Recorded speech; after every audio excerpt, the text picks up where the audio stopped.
उत्तर प्रदेश के प्रतापगढ़ जिले में पहुंची बहुजन समाज पार्टी बसपा सुप्रीमो मायावती ने शुक्रवार को कहा कि भारतीय जनता पार्टी भाजपा की नाटकबाजी जुमलेबाजी को देश की जनता समझ गई है।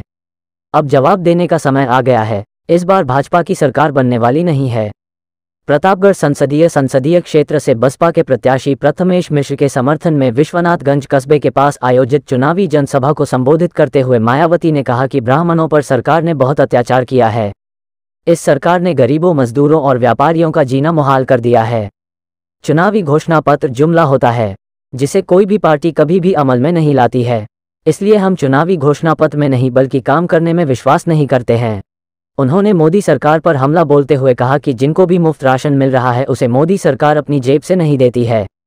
ये संघ और भाजपा की जेब से नहीं खर्च होता है। केंद्र की सरकार संविधान व आरक्षण की विरोधी है।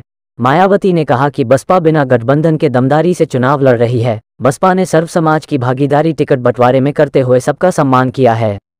बसपा सुप्रीमो मायावती ने कहा कि केंद्र द्वारा देश में पिछले कुछ समय से अति गरीब परिवारों को स्थायी तौर पर फ्री में जो थोड़ी सी खाद्य सामग्री या राशन आदि दिया जा रहा उससे गरीबों का स्थायी तौर पर भला होने वाला नहीं है।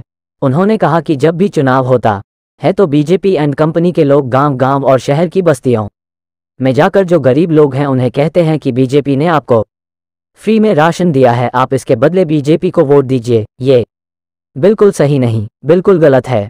इसमें रत्ती भर सच्चाई नहीं, क्योंकि फ्री राशन बीजेपी या आरएसएस की जेब से नहीं बल्कि जनता के टैक्स के पैसे से दिया जा रहा है, जिस पर गरीबों का अधिकार है। बीजेपी या आरएसएस का अधिकार या मेहरबानी नहीं। मतदाताओं को इससे आगाह करते हुए उन्होंने कहा कि गरीबों की यह जटिल समस्या देश में हर हाथ को काम देने से ही दूर हो सकती है, जिसकी तरफ हमारी सरकार बनी तो विशेष ध्यान देगी।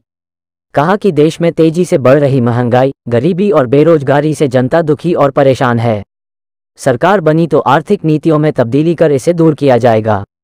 धर्म की आड़ में पिछले कुछ वर्षों से खास तौर से मुस्लिम समाज के लोगों का द्वेष की भावना जो शोषण और उत्पीड़न किया जा रहा है उसे भी जरूर रोका जाएगा।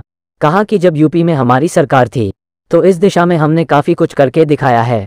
कहा कि हमने बेरोजगारों को बेरोजगारी भत्ता आदि न देकर रोजी रोटी के साधन उपलब्ध कराए थे। ये काम अब ठंडे में पड़े हैं। केंद्र सरकार बनने पर इसे भी प्राथमिकता दी जाएगी। दोस्तों, अगर आप हमारे चैनल पर नए हैं तो हमारे चैनल को सब्सक्राइब करें।